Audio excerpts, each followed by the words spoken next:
काय मग सांगा नाही तेवढं पाणी काढ देते अंगदो आले तिले सांगा ना ती कोण होती रात्री 2:30 वाजले ओ बापरे काय नाही होत ताई काय नाही ओ बहीण जेव्हा तुम्ही भक्ती करत असताना अंतःकरणापासून करतात ना तर सगळ्याच लोकांना मान्य असेल असं नाही तुम्ही भक्ती करत असताना सगळीच लोक तुम्हाला चांगलं म्हणतील अजिबात नाही तुम्ही भक्ती करतात त्याच्यातून चांगले म्हणणारे जरी असतील ना तरी नावं ठेवणारे पण असतातच बंगला बांधल्याच्या नंतर ज्यांना तुमची परिस्थितीची जाणीव होती ज्यांनी बघितलंय ते म्हणतील काही का असे ना भाऊ आप्पाच्या पोरानं बंगला बांधला बरोबर आहे ना पण ज्यातले किडा पाडणार हा बंगला का चालू बांधावास का भाऊ कोण्या मुंड्या मोड्या होती ना त्याने म्हणजे किडा पाडणारा कसा बी पाडू शकतोस बरोबर आहे की नाही हो तुम्ही भक्ती करायला लागला ना नावं ठेवणारे पण वाढतात जसं तुम्ही आता देवना मंदिरवर जा ना देवदर्शनले एखादी बाई जरी मंदिरवर जास होई ना गलीमानात आजूबाजूनात दुसऱ्याने पडेल रासाई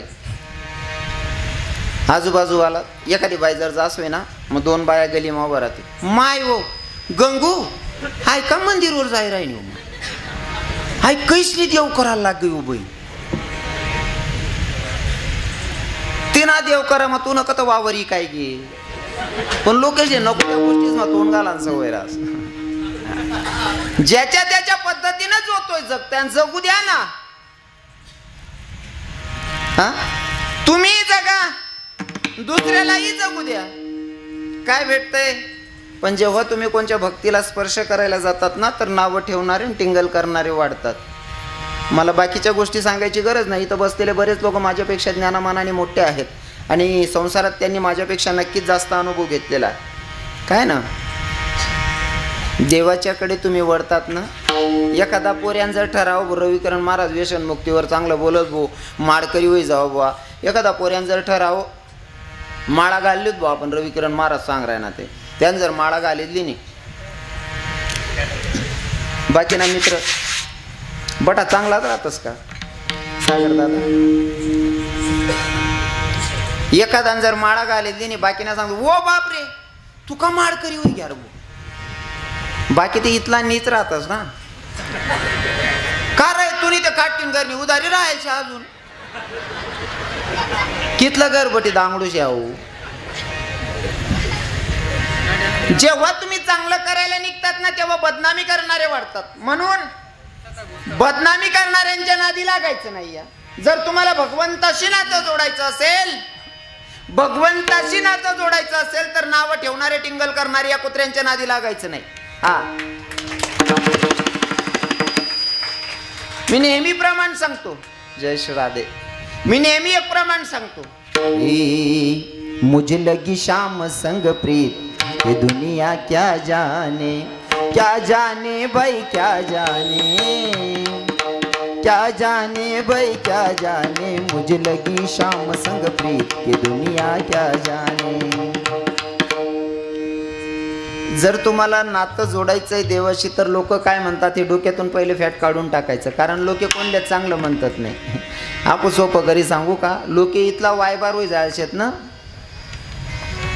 ज्या मायबाप जन्माला घालताना त्यासले सुद्धा चुका काढत असते त्यासने बी जन्माला घालणाऱ्या मायबापांमध्ये सुद्धा चुका शोधणारी अवलाद जन्माला आली या तुमच्यातनी माझ्या चुका काढणार नाही कशावर ना महाराज बरोबर आहे की नाही पतिव्रता सीतेला सुद्धा बदनाम करणारा समाजातलाच कोणीतरी एक होता पतिव्रता सीतेला जरी बदनाम करतायत तर तुमच्यासारख्या माझ्यासारख्या साधारण जीवाला बदनाम करणार नाही कशावरून म्हणून मन ठरेल वाक्य भुकणारा कुत्रासनी वर्ष कधीच लागणार नाही पुढे जर जाणं आहे ना भुकणारसनी वर्ष लागू नये कारण त्या भुकणारसनी वर्ष आपण हाकला माबी वेळ वाया घाल टाकतस त्यानापेक्षा त्याचले भुकू देऊ शक्य होईना ना किजा मारायनात ना बिस्किट लेन टाक देऊन आपण पुढे चालत राहू तुका म्हणे असे जन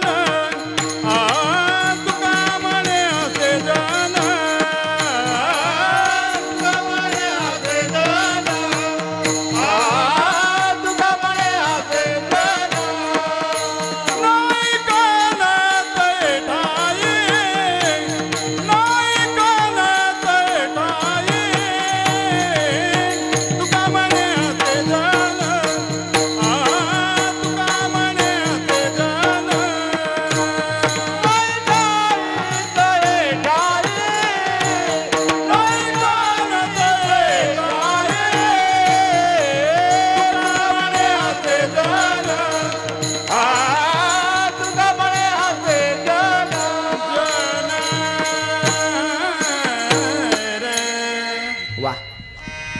तुका म्हणे हसे जन. नाही कानत आहे. हा, ज्यांचं काम हसण्याचं ते हसणारच आहे, टिंगल करणारच आहे. जसं की तुकोबरायांनी सांगितलं होतं, कोणी निंदा कोणी वंदा, आम्हा स्वहिताचा धंदा. साठी किती खालच्या लेवलचं काम करायला तयार असेल अशा देवाला शरण जायला तुकोबराय सांगतात.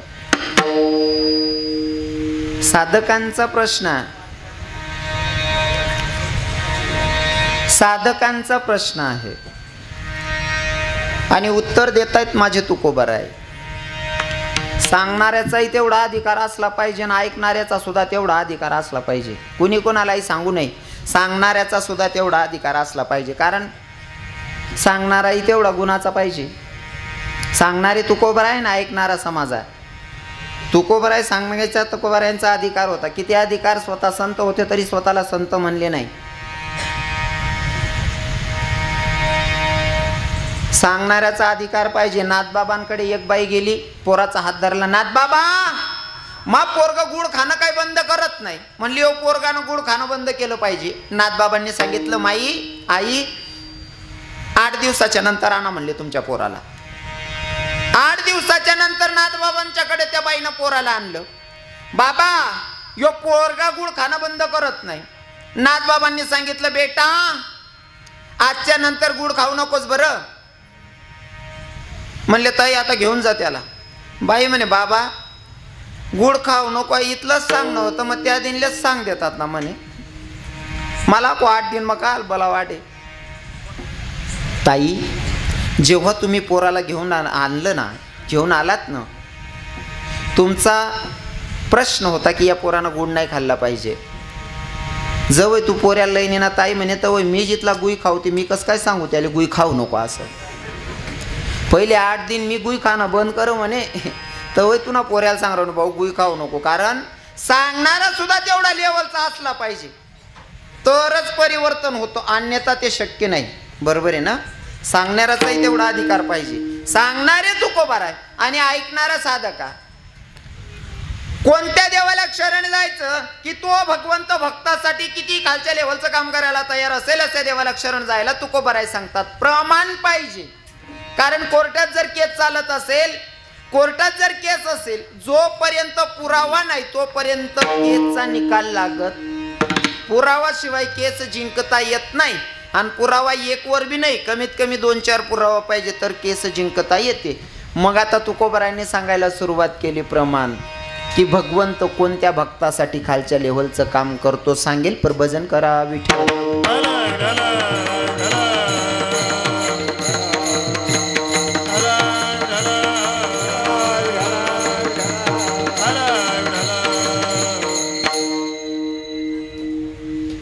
माझा वारकरी संप्रदाय जातीपातीला अजिबात व्हॅल्यू देत नाही, महत्त्व देत नाही.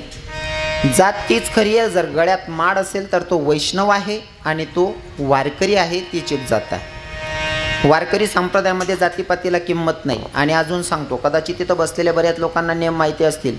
वैष्णवाला गळ्यात माळ आहे, माळ असल्यावर जात विचारली तरी पाप लागतंय. विठ्ठल विठ्ठल.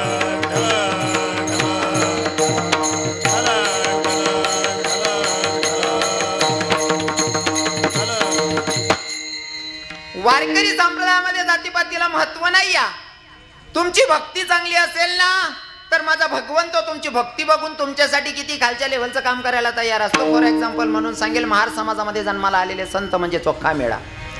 महार समाजात जन्माला आलेले चोख्खा मेळा. चोख्खा मेळ्याच्यासाठी किती खालच्या लेवलचं काम केलं मोजून 5 मिनिटात सांगेल. लक्षपूर्वक ऐका. चोख्खा मेळ्याच्या बायकोला दिवस येतात. चोख्खा मेळ्याच्या बायकोला दिवस येतात. आणि चोख्खा मेळ्याला वाटलं की आता दिंडी निघाली आहे, मला वारीला जावं लागतं. पत्नीला सांगितलं वारीला जायचंय. पत्नी म्हणते, बाई मला दिवस गेले इथं आणि तुम्ही चालला गेलात तर मी एकटी पडेल आणि माझा बाळंतपणाची वेळ जवळ आलेली आहे, माझ्याजवळ कोणीतरी पाहिजे. तुम्ही चाललात म्हणे, हो मला वारीला जावं वाटतंय ग, जावंच लागन. पत्नीने सुद्धा लगेच होकार दिला बरं का मायाव. नवरान सांगा मला दिंडी मा जाणं शे. बाईने लगेच सांग, सोयरा बाईने जावा माय म्हणे. आई जागावर जर आपण राहतो ते काय करतो काय का बटा देव काय चालला नाही वही घ्या.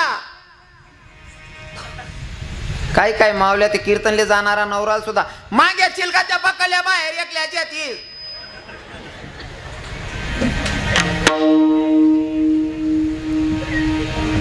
दिवस भरते येता पती वारीला जायचं म्हणतोय धर्मा बाबा, तरी सुद्धा पत्नी सांगते जाताय ना नक्की जा, पर स्वामी ऐका ना, तुम्ही जाताय ना रस्त्यावर तुमच्या बहिणीचं गाव लागतं, तुमच्या बहिणीला एक संदेश द्या, तुझ्या वहिनीनं तुला बोलवलं, आता तुम्ही जातात म्हणल्यावर माझ्याजवळ कोणीतरी असलं पाहिजे. चोखोबाला सांगितलं तुमच्या बहिणीला माझ्याकडे पाठवा. आता चोखामेळा नामचिंतनात एवढे मग्न झाले लक्षातच नाही बहिणीला सांगायचं. नामचिंतनात एवढे मग्न झाले, पंढरपुराचा मार्ग धरला सांगणं विसरले. पण माझ्या जगाच्या मालकाला वाटलं जर माझा भक्त माझ्या नामचिंतनात एवढा वेडा होत असेल, त्याच्या बहिणीला सांगणं सुद्धा विसरला, बायकोचे दिवस भरते आहेत ते सुद्धा विसरला, आणि जर एवढ्या अंतकरणापासून मला शरण येत असेल तर अशा देवा, अशा संताचं, अशा भक्ताचं काम करायला मी अजिबात लाज ठेवणार नाही. माझ्या विटेवरच्या मालकानं विटेवरनं उडी मारली आणि चोखामेळ्याच्या गावाच्या शिवजवळ गेला. गावात अजून गेलेला नाही, गावाच्या शिवजवळ गेला माझा जगाचा मालक, आणि स्वतःशी संवाद साधायला लागला.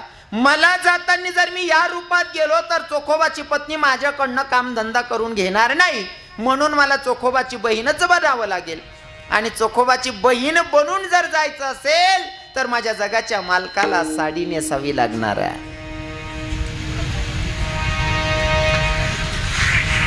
कोणी गोष्ट कराय ना मी जगना मालक नाही बरं. ज्या हुशार होते त्याचे समजी जाई मला काय सांगणं आहे. असं जगाच्या मालकानं नऊवार साडी परिधान केली, जर का माझ्या भक्ताच्या बायकोचं बाळंतपण करायला जायचंय, माझ्या भक्ताची बहीण बनवून जायचंय, तर मला नऊवार साडी नेसावी लागल. माझा जगाचा मालक नऊवार साडी परिधान करतो, नुसता साडी नेसत नाही माया हो. जगाचा मालक साडी नेसतोय, डोक्यावर पदर घेतोय. इथं बसलेल्या सगळ्या माझ्या माया आहात, माझ्या बहिणी आहात, माझा बोलण्याचा अजिबात राग धरू नका. कसं आहे ना, आपलं कोणी राहिलं ना ते आपलाच आपले बोलस. प्रकाशले काय नाही, वावर इकरील काढा ना, घर ना सांगतं नको रे भाऊ पीठ जाय रे, कर्ज इकू नको रे, बाकी ना ते गिरायक देखील येतच. बरोबर आहे की नाही. जो करणार आज तो चांगला विचार करस, मग दोन संता मग दोन शब्द जास्त बी बोलणार तरी तो आपला हक्क करणार आज. बरं हां, मी कान आदेश नाही म्हणीशीन, तुम्ही बसेल बट्या म्हणे माया बहिणीशेत म्हणीशीन, मी हक्कात येईन बोलसू. जगना मालक साडी नेसस, जगना मालक डोकावर पदरलेस, आई आपली हिंदू धर्मानी संस्कृती आहे. कोणी गोष्ट सांगी मी तुमले, देवनी पंढरपूरना मालकनी तो सुद्धा डोकावर पदरलेस बहिणी म्हण, मग आपण काय करायला पाहिजे. हां अरे बरं वातावरण दिक राही ना तरी नाही पेक्षा नाही लिहिजले हो बहिणी म्हण पदर. कारण काय माहिती आहे का, डोकावर जर पदर राहिना ना, डोकावर जर पदर राहिना ना, सोपं सोपं सांगाशी असा बाबा राहता ना, टोपीवाला बाबा, आमना धर्मा बाबा सारखा, इकडे आमना माऊली बाबा सारखा, डोकावर पदर देखीस नाही सहज तोंडमाय वाक्य निघस. कोठे माहेर राही पूर्ण काय वयनशे हो, पदर सुद्धा पडू देत नाही. डोकावर ना पदर तुमने कितली इज्जत वाढाव सांगू का. घरमानी असा साडी तुमने कितला राज बहिणी सण 200, 400, 500 रुपयाने, 100-150 साडी ते बोलायला चालावं नाही आते. कारण 150-200 रुपयाने लग्नेच माहेर बाजारतास, आणि लगीन ना आहेरच ना, अशी उपाय दिवस झाले ना, नेसान कामनाने निसता फिर असतो वराडणी माहेर. आमने गेले मग एक म्हातारी नातनं लगीन होय ना, लगीन व्हा नंतर दारमा बटीन साड्या चेक करा, आणि एक साडी अशी उलटाई पलटाई देखील, आणि म्हणतं मावशी आज साडीला का बघितली फिराय देखील, आणि भाऊ म्हणे आई मन लगीन माझी येईल होती म्हणे. म्हणतो हो म्हणा बा, हा ते नातना लगीन मागून म्हणे. म्हणजे आयरेस ना बजेटच नाही राहिले. घरमानी साडी सुद्धा तुम्ही कमीत कमी 400-500 रुपयाने, बरोबर आहे की नाही. 500 रुपयाने साडी, 600 रुपयाने साडी, हो 600 रुपयाची साडी या, 600 रुपयान साडी घरमानी असानी. तुमनी साडी 6 वार साडी म्हणे तरुण बहिणीसनी, 6 वार साडी बरोबर आहे ना, म्हणजे 6 मीटर साडी आहे, 100 रुपये मीटरनी साडी आहे. पदर कितला मीटर ना बहिणीसवर, 1 मीटरना म्हणजे 100 रुपयाना, बरोबर आहे ना? 1 मीटरना 100 रुपया. तो 100 रुपयाना पदर जर डोक्यावर राहिला ना, तुम्हाला बापनी करोड रुपयानी इज्जत वाढायचा. नुसता डोक्यावर पदर टाकलो, पदर जर राहिला ना असा बाबा लोक सहज सांगतो कुठे ना माहेर रे बाई पूर्ण. वा आई वय नाही काय संस्कार आहेत भाऊ पोरणा, बरोबर आहे की नाही? आको सांगू का, आपला काना देशनी पोरगी राष्ट्रपती वेगळी, नाव काय त्या ताईनं? प्रतिभाताई पाटील. राष्ट्रपती वेगळी बाई, पण डोक्यावर ना एक बी फोटो मा पदर पडेल सापडेल का तुमले? कोण होती बहीण? राष्ट्रपती वेगळी तरी डोक्यावर ना पदर पडू दिना नाही म्हणतो. आणि मन बहीण बचत गटनी मिटिंगले जासने पलो तिरपा कोशिलेस. ओ काकू तू पलोले वो मनी सांगू काकू.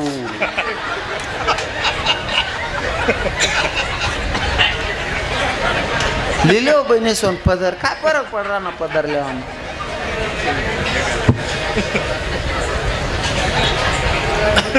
पदर मा अशी ताकद आहे ना, तुम्ही इज्जत वाढायचा असतो पदर.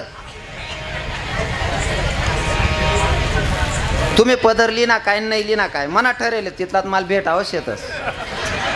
पण मी फक्त सांगितलं ना शिकता ना शिका नाही शिकणार ते मन बापना काय जाहीर आहे ना. विठ्ठल विठ्ठल.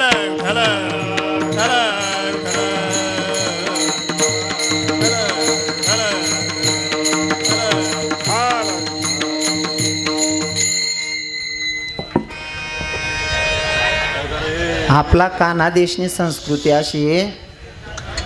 बतडे बसले ना याटे हाटे मदार बसले बागे बागे व्यवस्थित कोणीतरी हात धरले हो. हां बागे बागे बसल्या बर फक्त स्पीकरनी जोडे नका. हां दूर हां बस. म्हणजे ऐकान करता जुनात का बाबा? बरं आहे. मला वाटणार ते टिपरो लाईन फिरायनात का नाही म्हणतो. बऱ्याच ठिकाणी उपाध्याय मी कीर्तन करा तुम्ही एक बाबा आहे ना असं लाकडी लिस्ट नाही आज मागे पुढे फिरायन का म्हणता. बाबा तुम्ही का बं फिराना, तुम्ही चाल द्यावं म्हणे. म्हणतो मग तुमले तारीख देणारले तर किरायनो म्हणे. म्हणता का तशी उपाधी होईल वाढेली. वा बाबा, बाबांना चालायला एवढा त्रास आहे तरी कीर्तनात येऊन बसले, ही आनंदाची गोष्ट आहे. हो धन्यवाद बाबा. काय सांगणार तुम्ही तुमले? चला ना आपला जो खाली येईल त्यावर जाऊ ना. मग राष्ट्रपती झाली बाई तरी सुद्धा डोक्यावरचा पदर पडू दिला नाही, ही आपली संस्कृती आहे. आणि आपली संस्कृती 2 शब्दात सांगेल, लक्षपूर्वक ऐका. आपली संस्कृती काय आहे? डोक्यावर पदर. डोक्यावर पदर, आलेल्या अतिथीचा आदर, सासू सासऱ्यांची कदर आणि पतीच्या सेवेला हजर, तिलाच म्हणावं इंडियन मदर. विठ्ठल विठ्ठल.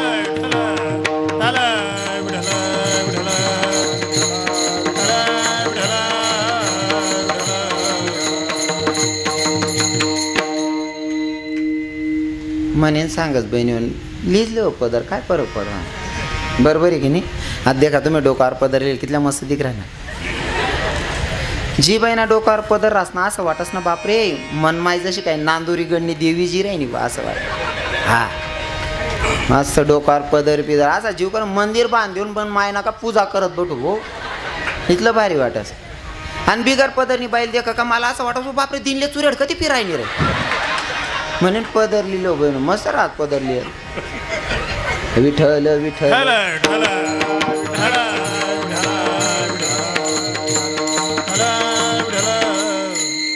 आता एक पदर बिदर ना ठीक आहे माऊली बाबा. आपण नवीन एक वस्त्र येले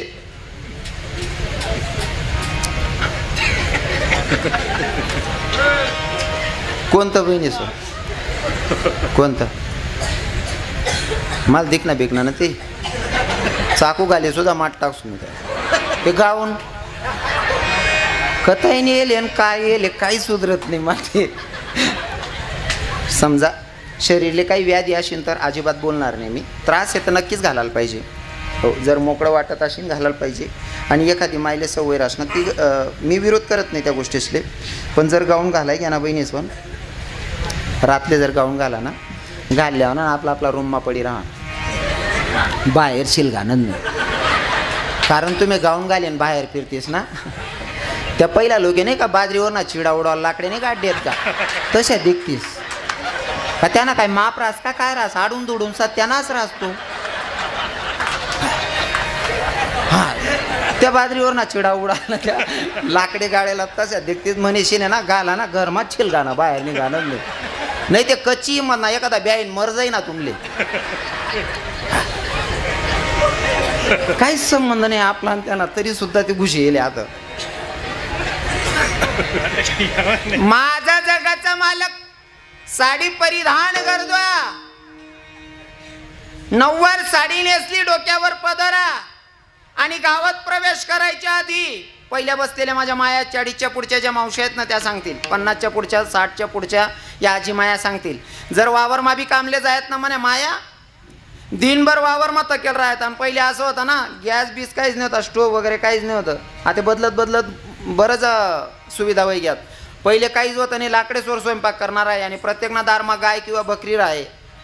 वावर मग काम बी करणं हे आणि चारानं वज किंवा लाकडेच न वज बी लय नशी, डोकावर वज आहे. आणि त्याच जागावर जर असा टोपीवाला बाबा दिखी घ्या तरी डोकावर वज राहिना ना, तरी मन माय तोंड फिरायची नाही उभी राहे.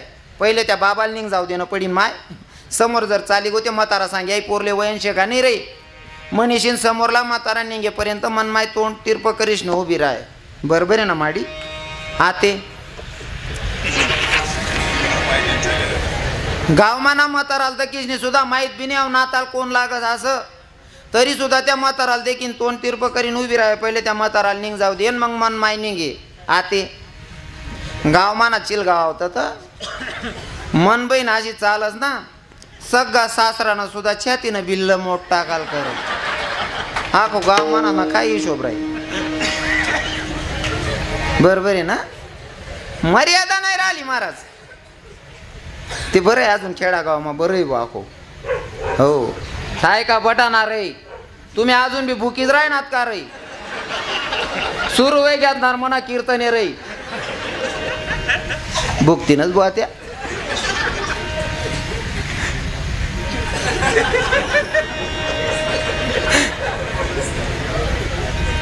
त्यातले कथम माहिती, त्या एकच महिना टाइम भेटत त्यातले वारीना मा पण अख्खा 11 महिना राहतात.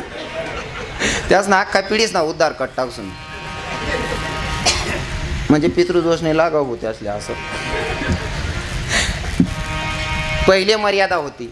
मग जगाचा मालक जर का नऊवार साडी परिधान करतो, डोक्यावर पदर घेत असेल तर ही आपली संस्कृती आहे आणि ती टिकली पाहिजे. शिकू नका असं मी म्हणणार नाही, शिक्षण वाघिणीचं दूध आहे. जरूर शिका बहिणी हो. तरुण बहिणींना सांगतो तुम्ही जरूर हे पोरे होय गपणारे शांत भटणार हो आप्पा. अरे वही राहणार धंदा भाऊ देणार काय बोनील पायऱ्या दांगडो घाला रे तू रे.